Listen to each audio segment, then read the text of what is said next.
Perfect. Can you imagine that next week will be 4 weeks?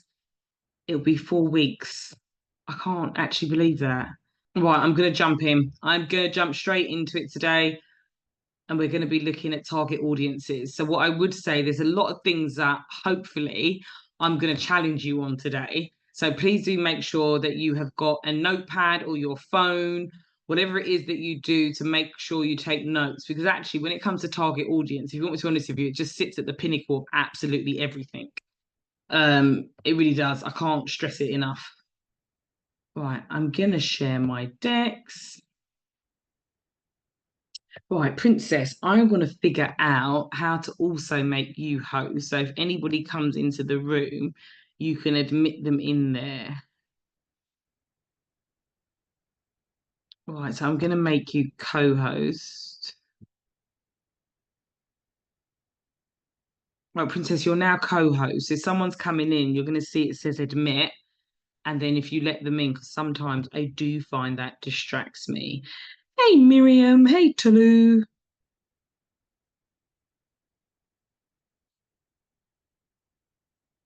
Right, let's get cracking.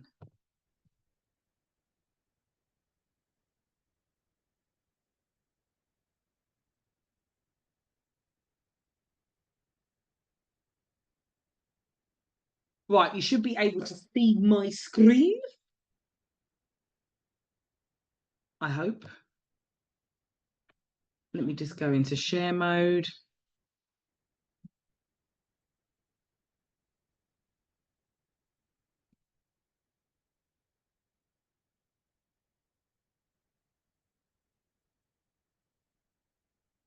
Right, Princess, great test. I can see Tasha G has entered the waiting room. Can you see the admit? Perfect, you can. Yay, it's working. It's working. Right, we're going to kick off, everyone. It's Thursday. Like I said, we spent a lot of time looking at market research because it is really, really important. When it comes to any type of investment and funding, whether it's a VC, whether it's a unicorn, whether it's a grant application, your research is really, really, really important. It lets anybody know, okay, what are you doing? How are you doing it? And how are you measuring yourself against others that are within the market and how they're doing? Do you know what I mean? If you was going to invest in a business, think about it. You would want to know, okay, what's the market size? How do you do? How does the next business do? You want to weigh up your pros and cons. So market research is really important, and we took a different viewpoint to it. So those of you that have missed any of the other masterclasses, please do make sure you'll get a replay email after today, and it will take you to a replay page that has got the previous masterclasses on there. And please do make sure that you tune in and you listen to them. I'm not sure, Princess, if they're on YouTube, and you put the YouTube links into the chat. Right, so highlights from last week, what we looked at quantitative versus qualitative data, market sizes, the TAM, SAM, and SOM. This is what we've been doing for the last 2 weeks. And we looked at competitor analysis, data visualization, and localized marketing. Okay, so what we're going to be looking at today is target audience. Everything centers around your target audience. I cannot stress that enough. A lot of time when we ask questions in business of what do we think that will do, how would it look? As entrepreneurs, we've got a habit of making some bold claims and having opinions and assumptions sometimes that don't actually fall in line with our target audience. And when you've got your value proposition, which is, how you're going to market your business, you've got your target audience. If the two do not align, there's a problem. So just to frame your mind today, I just want you to approach the class with an open mind, a curious mindset, ready to learn and explore. We can all be learners. It's great to have cameras on, understand that it's not always possible, but it is nice to put a face to a name. Microphones on mute, but at the same time, honestly, ladies, this is the type of environment that I want to create. That if you've got something to say or you want to share something, please feel absolutely free. We want to try and make this like we're in person and get that connection. And just like participate, just want you to be yourself. I want you to question. I want you to be curious. Like I said, I want you to share. Sometimes when we share, we don't realize how much that we help one another. And it's really important in this community that we support one another. That is what Women into Digital Business is all about. So what are our learning objectives today? So I want you, it's like I'm taking a seat at the table of all your businesses. That's me all over for anyone that knows me. So I want you to really think about how you're going to categorize your audience, like to develop an understanding of how to identify and categorize, which is customer segmentation. So I really want you to think about customer segmentation and empathy mapping, and I really want to introduce this. So this is your goal for the class. We've all got a target audience. We know who our target audience is. Many of us have done business plan and said, this is our target audience. And quite often with our target audience, we will say things, especially once you've done the market research and it says your market size is 1.5, billion, meaning that if I get just, 0.2% of this marketplace, I'm going to be a billionaire in some cases, depending on what market you're speaking about. And we start to look at things very, what's the word? Non-human. The human to human starts to come out of it. It starts to become facts and figures. And the problem with just using facts and figures alone is that actually you can get data to paint a picture of what you want depending on what data you're going to use. So market research is really, really key, but understanding your audience on an individual level is even more important, if you want me to be honest with you. And you can't be everything to everyone. So when people say to me, my target audience is 18 to 55, it could be male or female, anyone could really use it, it would benefit them. In this day and age, with the amount of channels that we've got, especially in the digital world, you're not going to be able to get messaging across. You're not going to be able to connect by trying to send the same message to attract loads of different people. So today, I really want you to walk away. And this was life-changing for me. Some of the things that I speak about, I think sometimes I can make them seem easy, or I can make them, feel like, okay, you just do X, Y, and Z. But a lot of things aren't. And actually, I made this mistake for years going around on a hamster wheel. And I've got a marketing degree. Hell, I've even got a postgraduate in digital marketing. But I'm just saying, I spent a long time just not really, I don't know if it was not getting it, not implementing it is what I would say. So you've got your target audience, you know who your target audience is. And for most of you, your target audience will tend to be quite broad. But what we're not doing for digitalization is thinking about what segments make up my target audience. So I always give that example. I'm a company, I'm going to sell some bags to mums. What type of mums? Are these stay-at-home mums? Are these go-to-work mums? Are these mums with newborn babies? Are these mums that have got key stage 4? Are these mums that have got children that have got disabilities? Do you know what I mean? There's segments that make up that marketplace. So I can't just go selling bags to absolutely everyone. Well, I can, and there's bag companies that do, but they tend to have a range. And if you look at the companies that do sell loads of products, let's take Nike, for example. Nike still started with a running shoe. They did not start with a running shoe, a hockey shoe, a basketball shoe, a football shoe, a cheerleading shoe, a skateboarding shoe. I can keep going on. They would have started with one. And the reason for that is because they would have understood who their audience is. Okay? Start thinking about the big brand. Uber didn't start globally. They started in one place, started in New York, got it right, and then they scaled and rolled out one by one by one. It's really important that we understand how we're going to categorize our target audience and what segments that we're going to connect, because it means that actually within our user journey, we should have a funnel or a user journey for each one of our customer segments.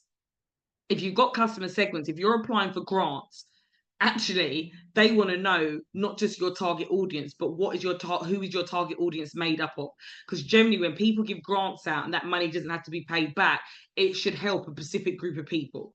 So you saying you attract everybody will just put you out the running in the first instance.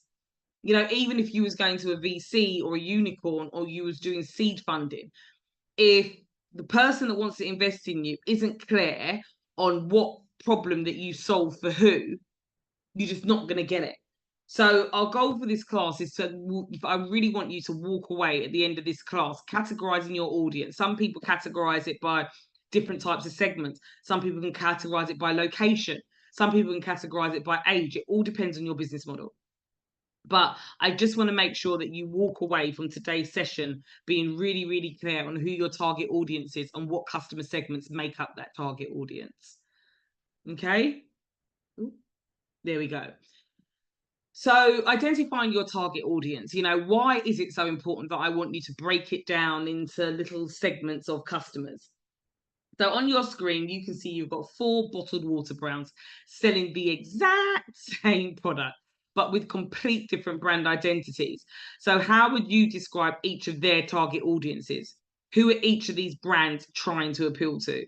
Okay, and put it in the chat. I want to open this up, because sometimes I can say something and we can all say, yeah, that makes sense, I get that, and then we go about back to our everyday business and we kind of forget that, okay, I should have segments. I need to make sure that I'm mapping my business out differently. If you want your business to succeed and you want to be getting funding, or you want to get grants, or you want to be invested in, it's really important that it's clear on who you serve.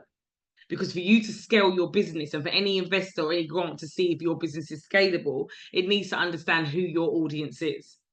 So on your screen, you've got 4 bottles of water. Would you say all 4 bottles of that water is attracting the exact same people? And this should give you some self-reflection of looking at your own products and services and thinking, okay, and for some of you, you might have niched down already, by the way.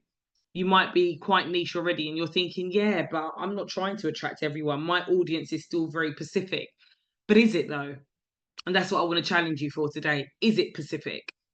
Are all the segments that you put together, are they all the same? Have they got the same interests? Have they got the same blueprints?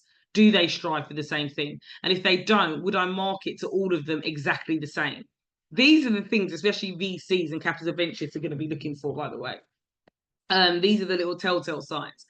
So you've got Volvic, you've got Fiji, you've got, oh gosh, I can't see. That looks like something spring. And then you've got Voss. To me, Voss is your high-end, more luxury. I happen to know that it's glass, even though you can't see that on the screen. You can tell by the design and the bottle, it's got more of a bougie feel to it. Okay, when I look at spring, that plastic, that style of bottle reminds me of a Kirkland. It reminds me of water that comes from Costco. So this now reminds me of a, stack 'em high, sell 'em cheap, as Alan Sugar would say. Then you've got the Fiji, which for me has got like a bit of whatever reason, the flower on there. It's got a bit of an oriental feel to it. So I'm now thinking maybe this is a bit international, looks plastic. So they've got a bit of sustainability going on. Volvic, I'm familiar with them from the UK. I'm now feeling like, okay, this comes from the mountains. The name, the picture on there. So you have to think to yourself, this is all water, all does the same thing. Everything you got in your business, you've got to think to yourself, what is the feature and what is the benefit? The feature is these are all bottles of water. The benefits are, feeling cool with Voss. The benefits are nice and small, cheap and affordable for the spring. They've all got different brand identities. And those brand identities is what connects with the different types of audiences. So I do want you to take a moment out while I'm speaking to just really think to yourself, do you know what? What segments make up my target audience?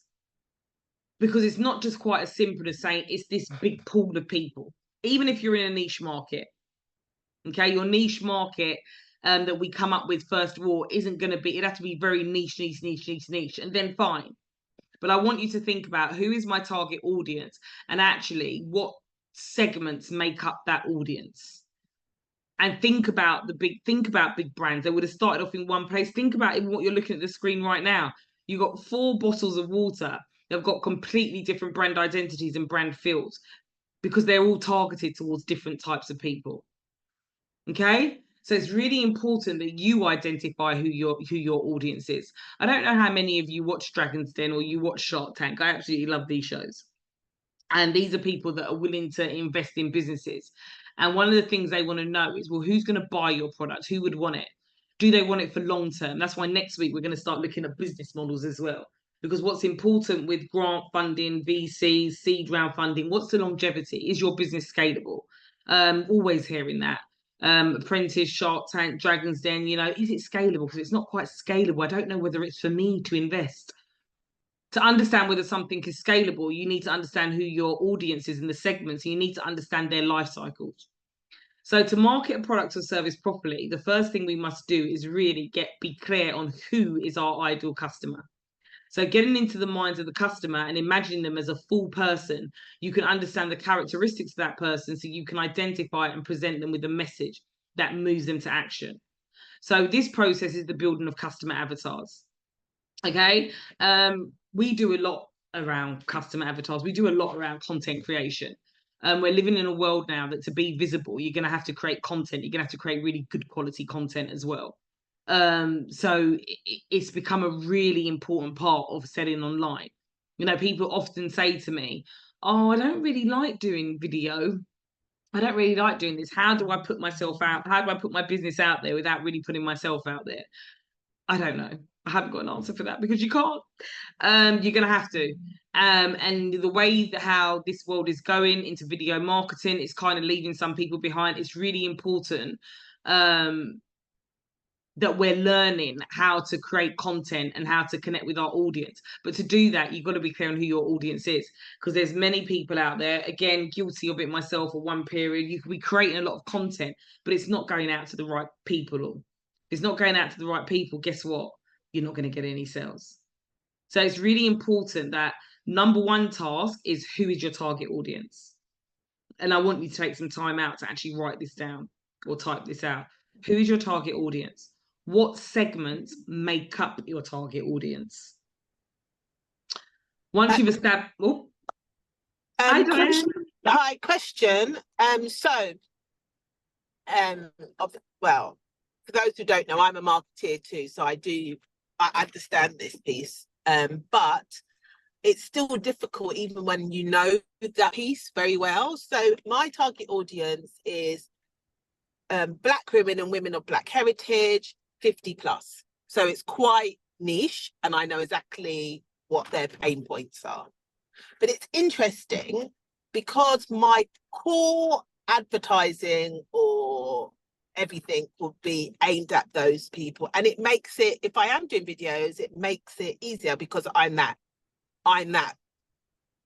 target audience as well. Yeah. But as I've been pushing things out, as you know, we've always got a secondary market as well, which, you know, is not my core, but is my secondary market. So I've had a lot of people 40 to 50 who say, well, I really love your content because we want to learn from the 50 plus before we get there. So they want to know the tips, do you know what I mean, before they get there. Yeah. So they're my secondary target audience, but I still don't market to them, you know, because people are saying, oh, you should market to the both. I'm thinking, no, because my target audience is this and they're a secondary market. Do you know what I mean? So sometimes it's confusing. I definitely agree. And I think digitalization has changed that, Diane. So really actually valid point. So for those of you that feel that you've got a main target audience and then some of your customer segments aren't really your main one, but they're secondary because they're not as big as the primary one, what I would say is, because of how the world's gone digital, you've got different channels for different reasons.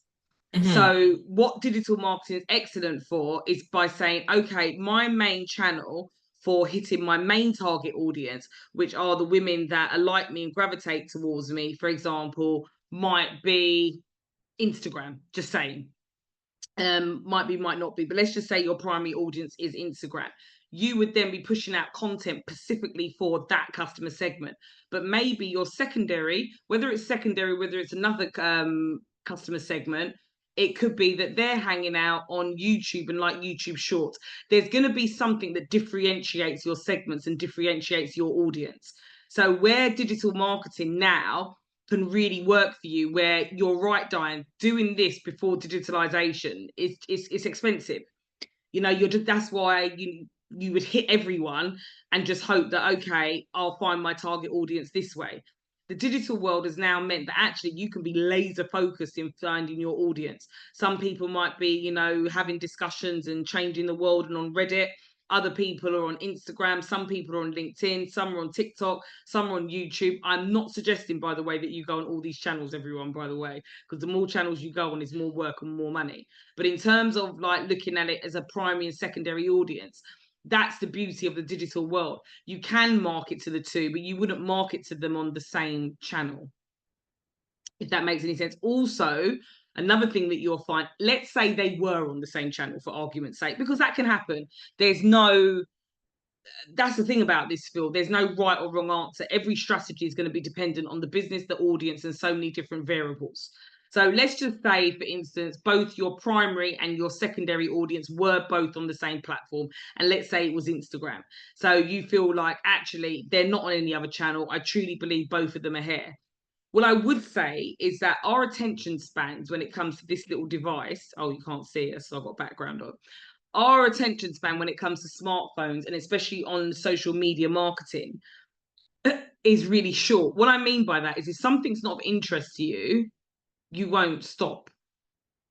Granted, if people know you, well, they're going to stop because they'll be interested. So what I mean by that, there is nothing wrong with having a content strategy where Monday might be for one group, Tuesday might be for another group, Wednesday might be for another group.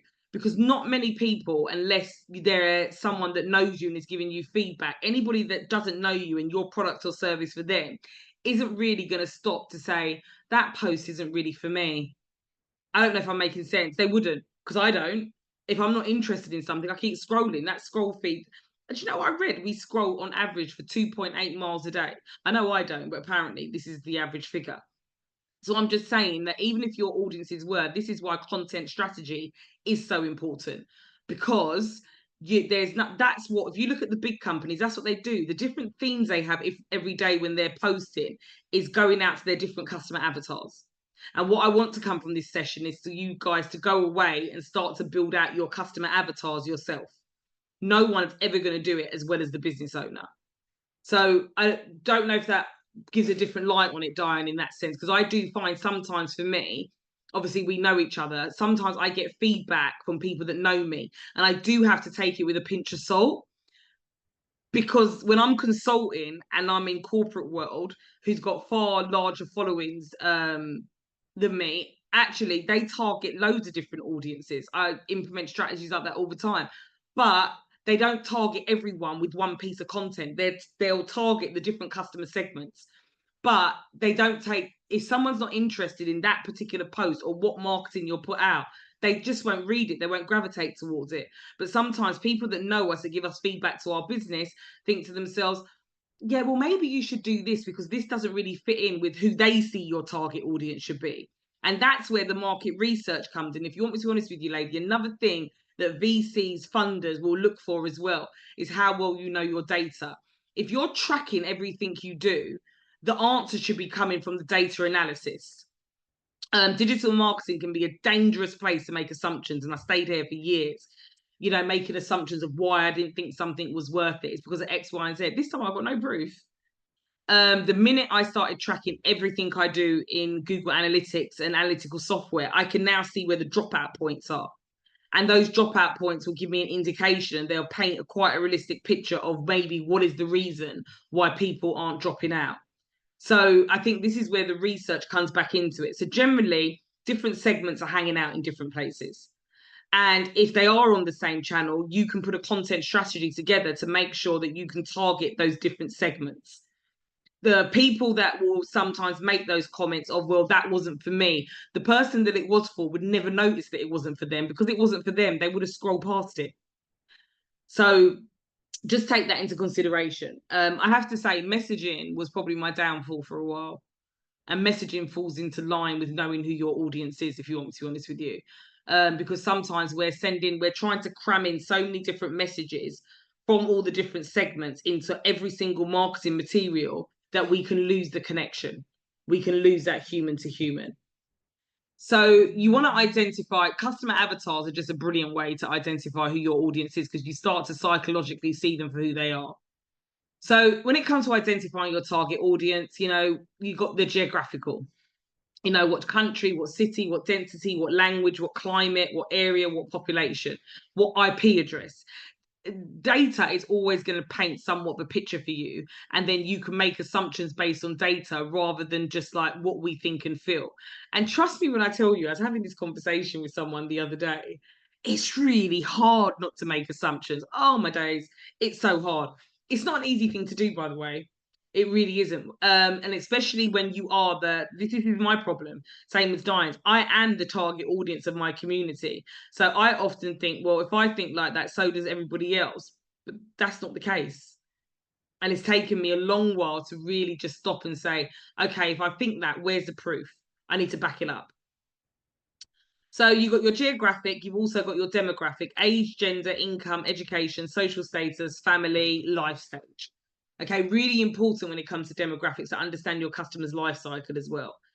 Now, this is where it's changed. This is where over the years it's changed. Geographical and demographics always been there.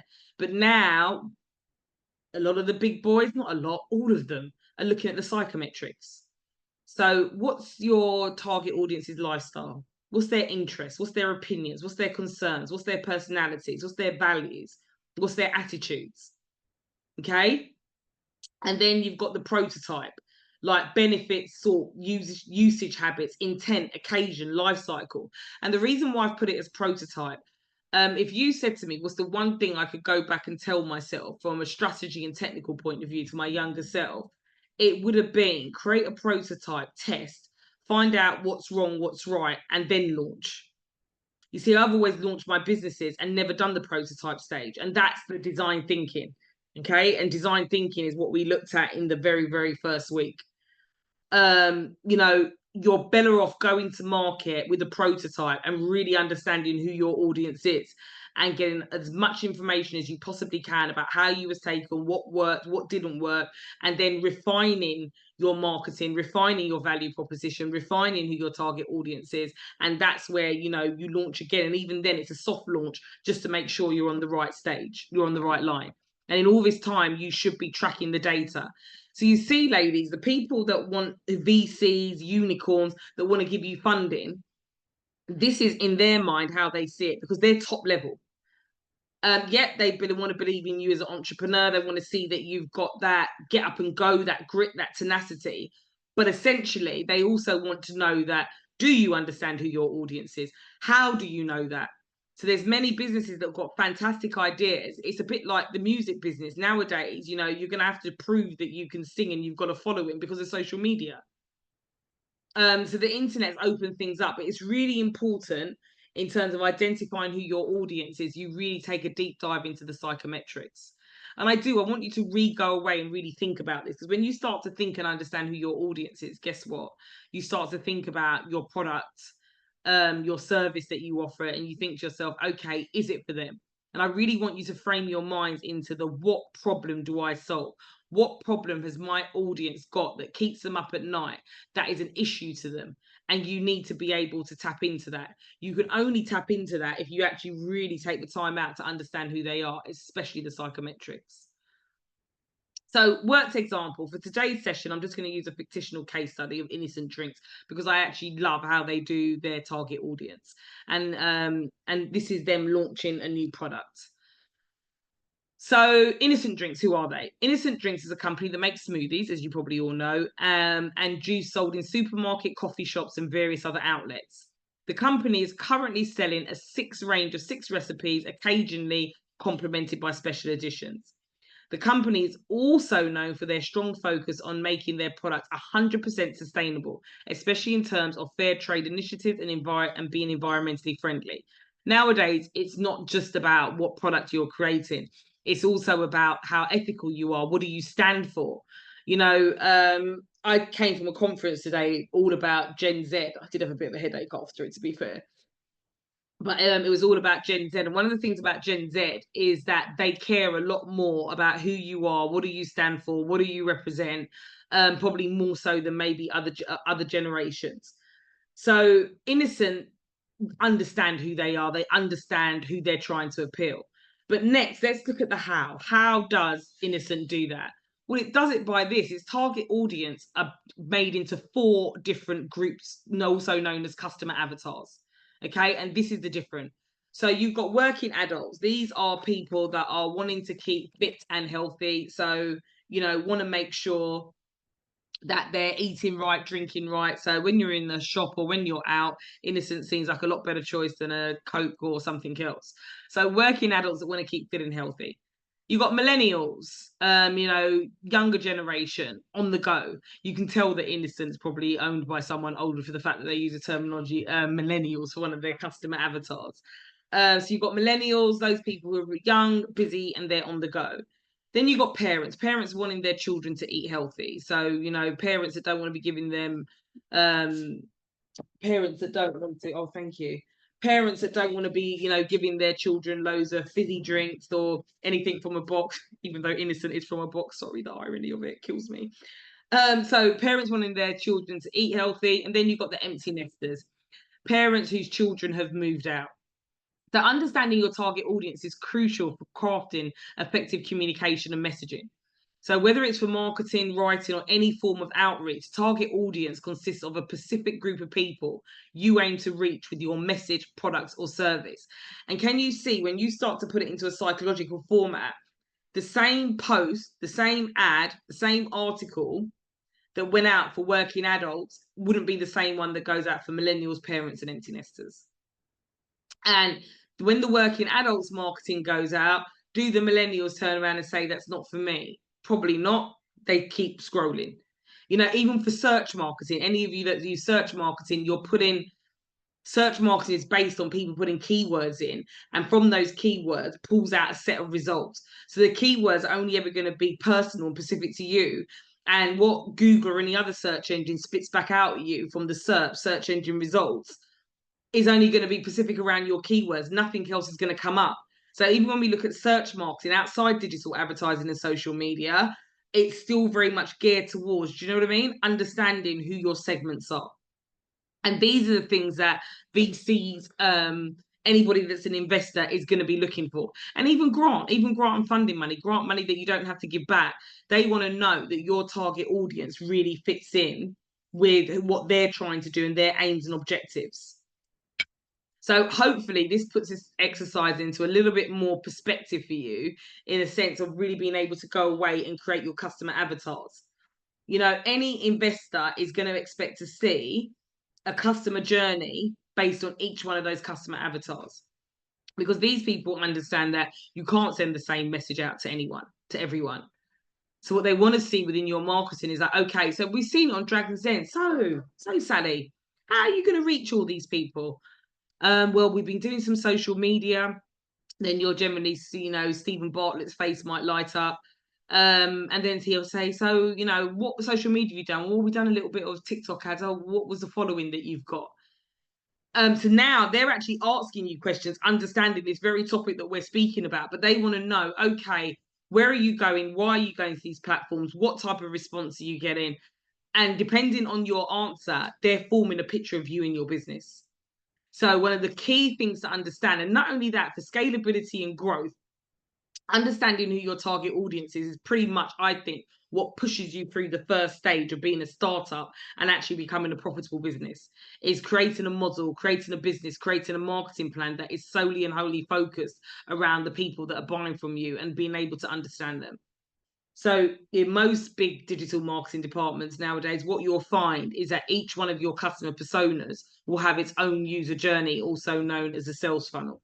Yes, it is a lot more work, but now what you're doing is you're creating really authentic relationships because they're so personable. So when you're building a customer avatar, like, avoid using characteristics like male, receptionist, mother, urban. Like, try not to put people into boxes. I don't know if that makes sense. Like, things that aren't consistently true of a customer. Like, someone could say, oh, no, I'm going to target people like Natalia. You know, they're generally entrepreneurs and they're go-getters, they're confident and they're lovely people. I might not be lovely. Just saying. I might appear to be confident, but really I might have some really deep rooted confidence issues. I'm just saying. So let's try to use like general categorizing people. A customer avatar, if you want to be honest with you, is all about actually what's in here, without sounding getting a bit gooey or like roll your eyeballs at me. It's about what's in your heart, if you want to be honest with you. It's about your blueprint. It's about what you stand for. It's about who you are as an individual. So when I look at some of my customer avatars, it could be, you know, Charmaine got sick to death of going out to work every day. She generally leaves the house early because she's a germaphobe. She hates getting on the tube and germs. She doesn't like people touching her or being in her personal space. Since having a kid and going back to work, she hates it. She just wants to start her own business to get out of the rat race. She doesn't care how much she's going to make. At the weekend, she likes to do a spinning class. Do you see what I mean? It's personable. Because when you start to understand people's personality on that level, it makes it an awful lot easier to make the content and make content that connect. That when an investor, when a grant application, when a funding application can instantly identify you are solving a big problem and how you're solving it for your different customer segments, that's what make their eyes light up and their ears prick up. But like I said, we had a question, I think it was Diane on the first week, that was like, is funding even right for me? I feel like that, if you want me to be honest with you, sometimes. From these lessons, you might think, oh my God, this is a lot of hoops. But I'm going to be honest with you, what we're learning in these sessions is something that needs to be rolled out in your business. But at the same time as well, you know, nothing's for free. It always comes with something, if that makes any sense. So this is where sometimes you can do an exercise like this and think, damn, my business has got some really great potential. Actually, I don't want to give none of it away and do seed funding. I'm just saying, these sessions are a way for you to explore. But for me, this is always going to be my favorite session because the customer just sits at the heart of absolutely everything. So let's put into perspective what Innocent's customer avatar looks like. Demographic is 45 to 65, university educated, average household income is like kind of 50 to 80,000, which is mid-range. Those are the demographic. Geographic, lives in the UK, lives in a city, speaks English. Psychometrics are, this is Kev, by the way, wants to lead a healthier lifestyle, wants to lose weight, wants better skin, and wants to feel like he's contributing to something bigger. Behavioral habits, reads the paper every day, checks Facebook every night, would rather purchase in-store, slow to make decisions, requires more persuasion, leaves the house early, gets home late, sits at a desk all day.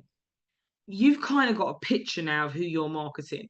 And out of interest, you know, good old Kev, which one do you think he falls into? Is he the empty nester? Is he the millennial?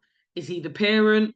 Make sense? Like, think about what I broke down about Innocent. So you got the working adult, and it sounds like he's probably one of those. You've got the millennial, parents, and empty nesters. But do you see now, when we look at a working adult, how much information this gives me to be able to put content together to connect with him? And it's not just, and this is what your investors want to see. How are you going to reach your audiences? It's not just about saying we're going to run ads. It's not just about saying, you know, we've got billboards going out. It's not just about the advertising. Want to know that you understand who makes up your target audience, because they know that if you understand who makes up your target audience, your growth and scalability is going to be far more advanced than someone that still hasn't figured this out yet. It's all the difference between you being funded and someone else. And like I said, even if you're not going for funding, this is still something that is going to skyrocket your business. So everyone is not your target audience. Because what can sometimes happen with pitches, especially for investment, is you do the research part, and then when you get to the target audience part, you don't want to limit yourself because you feel like you're limiting the market size, and you feel like the investor is not going to see how great your product can be because it's for everyone. But it's not for everyone. There isn't a product or service that is for everyone, to be honest with you. So just understand with your customer segments, it's not everyone. Okay, remember the purpose of customer segmentation. It's to provide us with actionable insights in our target groups. You know, we're identifying our core reliable customer base that will inform our business decisions, making and marketing choices. So it's really important that we understand who makes up our segments. And then you've got empathy mapping.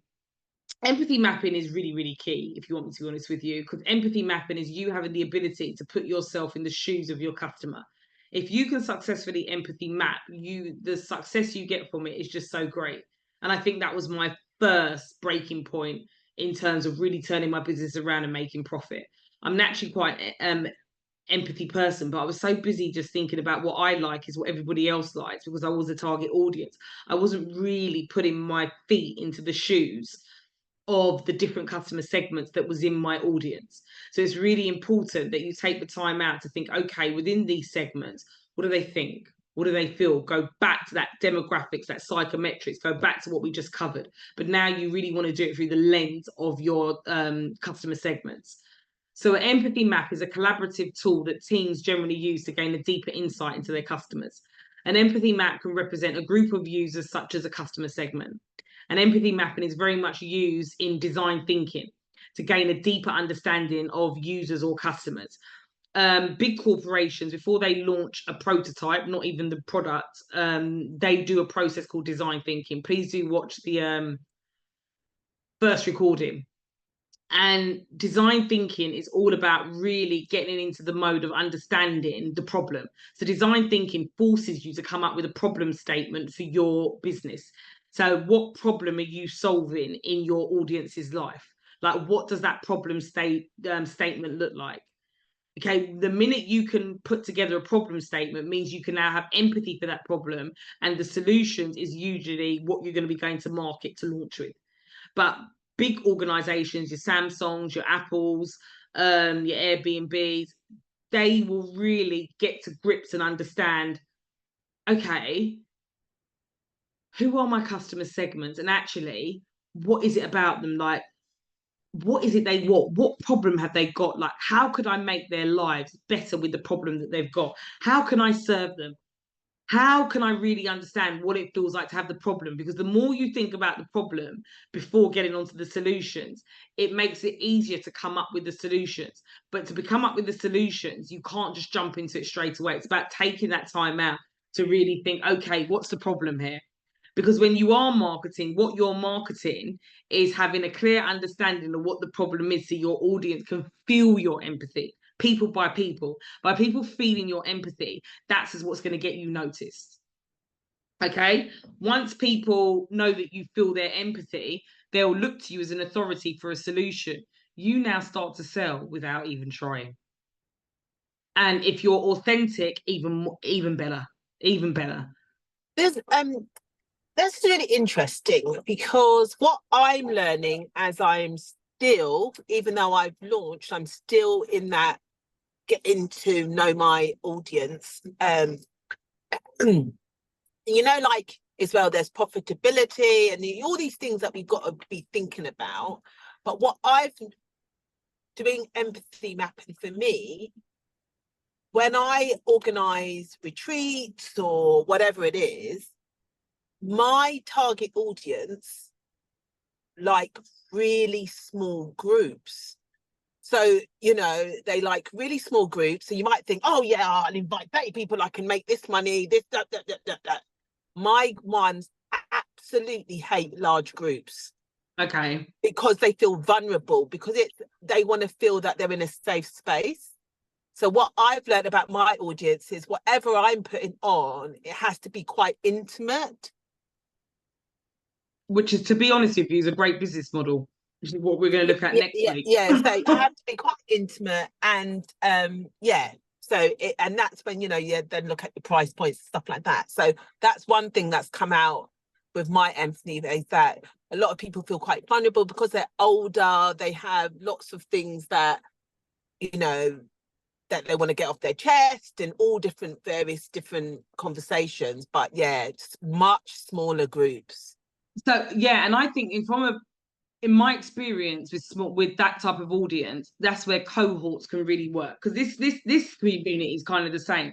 We've got a really bigger community, but we break off into smaller sections because other people have got different needs.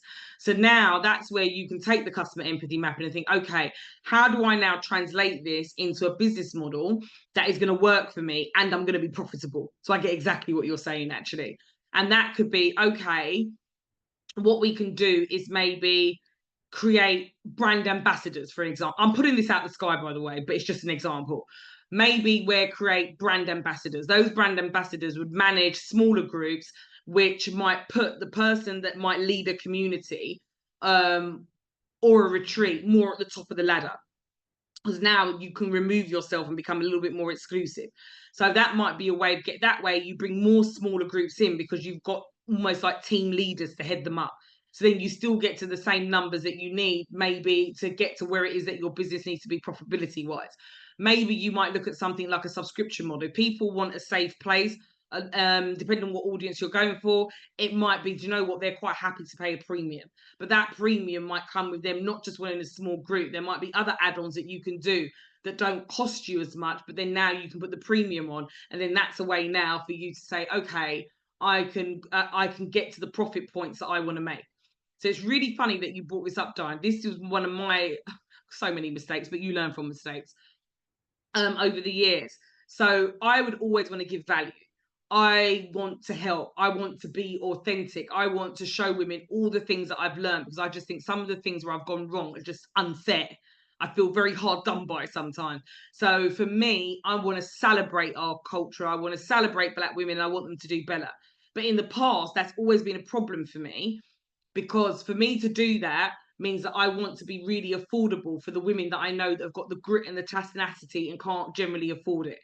So what it did is that me having empathy for my customers capped my income, just to put it bluntly, to tell you the truth. What I've learned over the years now is about having Pacific cohorts, is about not spreading myself too thin. And also what I've learned is have revenue coming in from other avenues. But at the same time, I'm only one person. There's only a certain amount of hours in the day.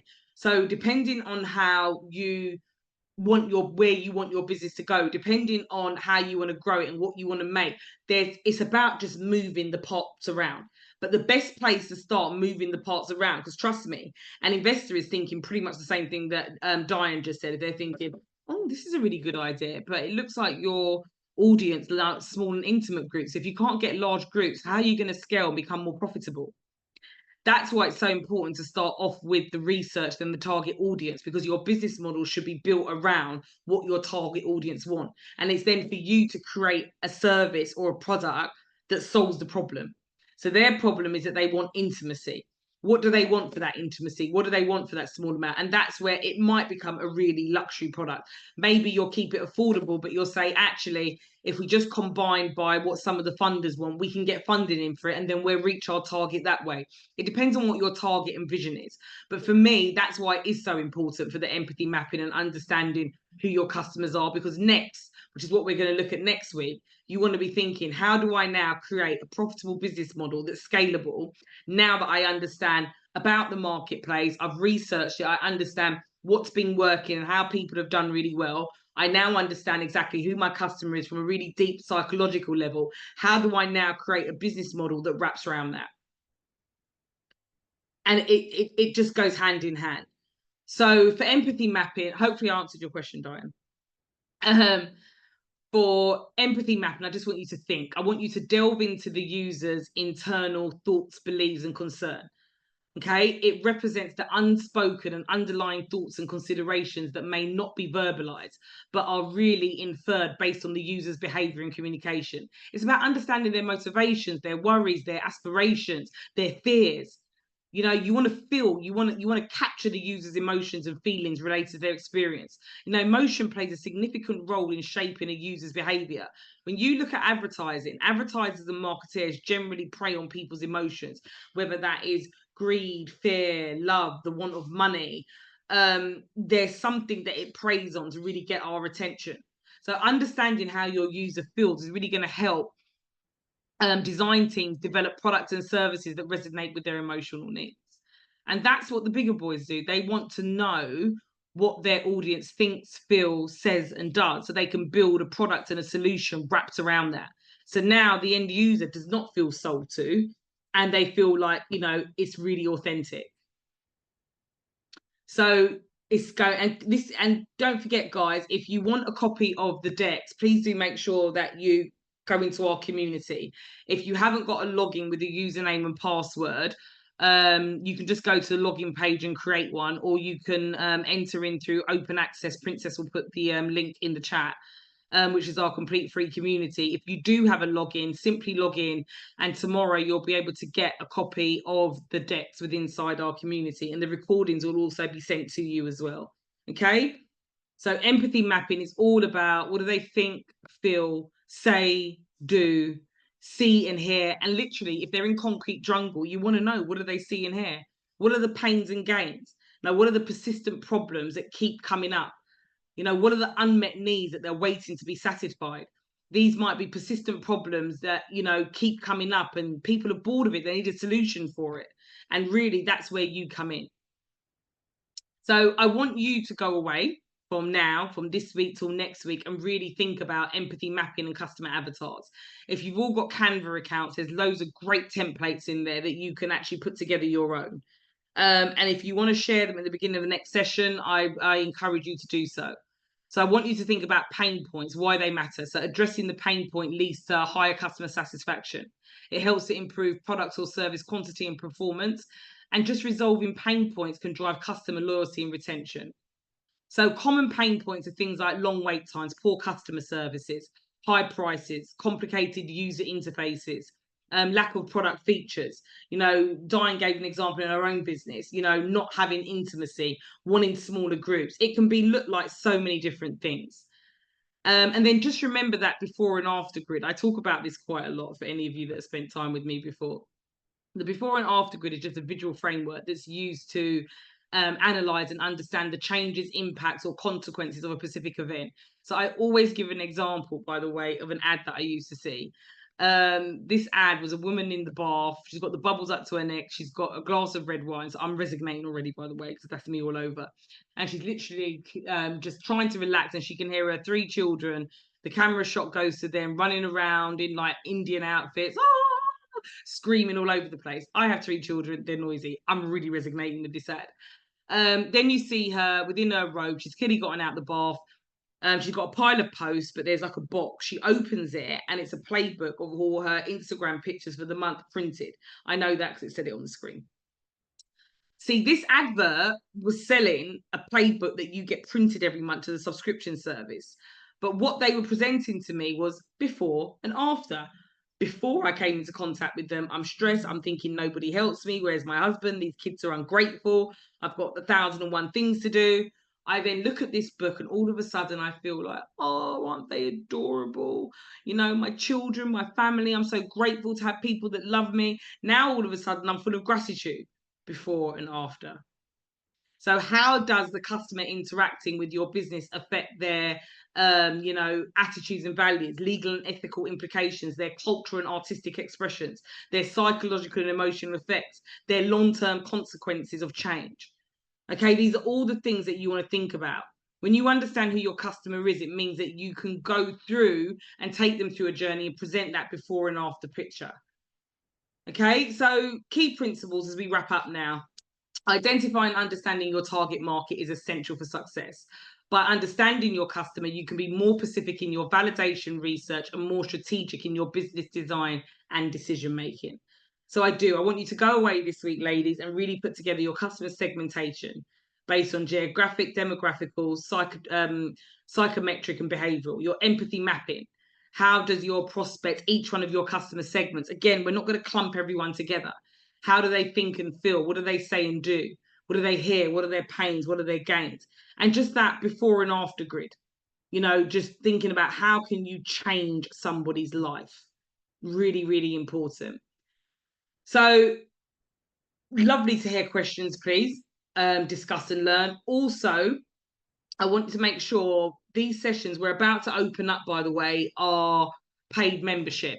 It's an amazing founders price, and I'm not just saying that. I give phenomenal value away. It's one of the core ethoses behind Women in Digital Business. We're here to help the Black community, and we do it by making sure that nothing is out of reach. It's affordable.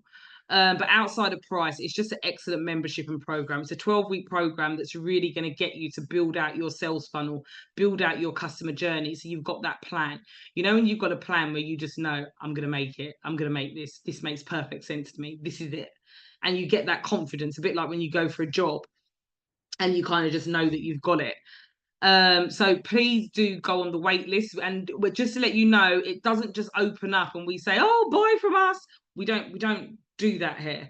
One of the things that we do because of customer empathy mapping is actually once you're on the wait list, there's a link where you have to book a call. When you book a call, that's when actually you'll have a conversation with me or one of my team members to make sure that actually you're the right fit. Because we're not trying to put people onto a course or a program that they're not ready for just because we want to make profit. It's not what we're about. It's not what we stand for. So actually what we do is just make sure that you're ready, and we only let people through in cohorts. So you have an online lesson every week, and after that online lesson, you actually get to do group coaching with me to make sure you understand everything and you can go on to the next part. Because without it, it sounds great, you buy something, and then you don't have that accountability or follow through, and you just keep ending up on that hamster wheel. Princess has just put the link in the chat to the premium membership. Take a read, go through it. If it's something of interest, join the waitlist, okay? Join the waitlist. I've just seen a message here from Sandra. Please send me the link via email. Brilliant. Oh, for the presentation and decks. Sandra, I'm so sorry. It's just difficult to get out on the admin front. I wish I had resources and teams that were that big. Honestly, everything gets put into the community, and the replay link will be sent to you via email, but the decks are inside the community. But the replay, which has got a copy of the decks because obviously it records it, are going to be emailed to you, so you will definitely get that email, Sandra. I promise. But yeah, please, and come into the community, Sandra, as well. You all get to connect with each other, share things with each other. It's a nice place, just if you want some information, it's a nice place to be. I understand that everybody's busy, totally and utterly get that. So you will get a replay link in there. And don't forget to check out our YouTube channel as well. That's got our podcast and a number of tutorials. We are about value. We are about elevating women of colour. That is what we do, and that's what we stand for. And anything that I've learned over the decades, I've passed it on to you. Okay? Any questions, anyone? Any questions? No problem, Sandra. Thank you so much. Right, guys, I'm going to love you and leave you only because I've actually got another session. So if there's no questions, I look forward to seeing you all next week. Please make sure you check the replays out. Thank you, everybody, for turning up. Hopefully you've learned something. Please let us know what you think about it.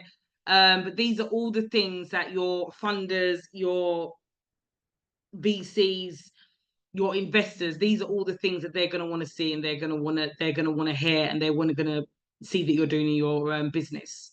Okay, thank you, Lucy. Appreciate that. Right, guys, see you next week. Bye.